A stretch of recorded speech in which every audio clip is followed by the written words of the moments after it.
Le constructeur canadien Sid Hawk, spécialiste du semi-direct, revient en France cette année avec une version plus européenne de son semoir à dents, la version 30. Destiné à mieux répondre aux terres européennes, le châssis a été redessiné pour mieux s'adapter au relief du sol. Le coutre ou élément semeur qui différencie la marque de ses concurrents est légèrement modifié au niveau de la structure de la dent qui se décompose en 3 parties, la dent, la pointe et le tube de descente, pour réduire les coûts d'entretien. Le coutre semeur, en fait, c'est l'association de 2 coutres, puisqu'on a un coutre en graine qui se trouve donc à l'avant et un coutre semeur qui est donc lui à l'arrière. Donc la particularité de cette machine, c'est donc un V1 par dent qui contrôle en continu, qui a une pression continue en hydraulique pour toujours avoir une pression identique sur tous les coutres et ceci suivant les dénivelés du terrain. S'il y a un trou, on aura la même pression dans le trou que sur le côté où on peut avoir une butte. C'est-à-dire qu'on a une pression en général, on monte à 80 bars, 100 bars, qui correspond à une pression de 150, 200 kg au niveau de la dent. Donc un nouveau châssis qui reprend les bases des modèles canadiens. Exactement, à savoir donc toujours les 3 rangées de dents, une hauteur de châssis qui est réglée de l'avant jusqu'à l'arrière de la machine pour une stabilité optimale de la machine et toujours respecter cette hauteur sous-bâtie pour la géométrie de la dent en fait quand elle rentre en terre.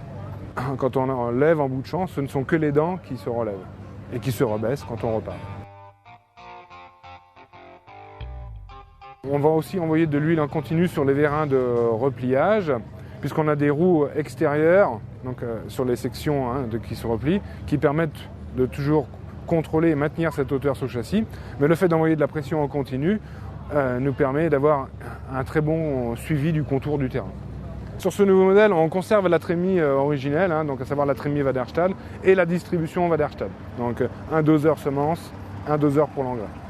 C'est des outils qui sont déjà utilisés sur quelle machine ? C'est des outils qui sont déjà éprouvés, puisqu'on l'utilise déjà sur nos semoirs Spirit et qu'on utilisait également sur l'ancien, on va dire aujourd'hui sur l'ancien silo.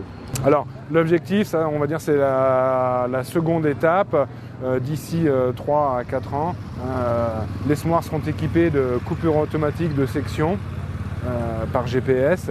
Donc quand on recroise dans les champs, donc après à savoir si ce sera en 3 ou 4 ou 5 sections, l'avenir nous le dira. C'est l'objectif. Oui. Parce que ça, c'est des choses qui sont déjà présentes en option sur les modèles canadiens. Tout à fait, oui. Pourquoi aujourd'hui on traîne encore Alors, les modèles canadiens, donc ce qu'ils appellent la série 45,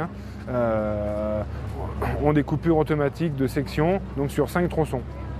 Et les modèles plus larges, donc aujourd'hui ça va jusqu'à 30 mètres de large, sont en 8 tronçons. Donc on peut espérer que le modèle européen, lui, sera au minimum en 3 tronçons. Ok. Et dans un avenir de 3 à 4 ans ? Dans un avenir de 3 à 4 ans maximum.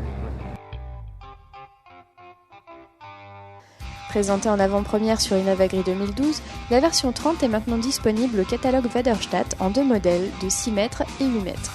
En fonction des types de sol et des modèles, il faudra prévoir une puissance comprise entre 120 et 240 chevaux pour semer.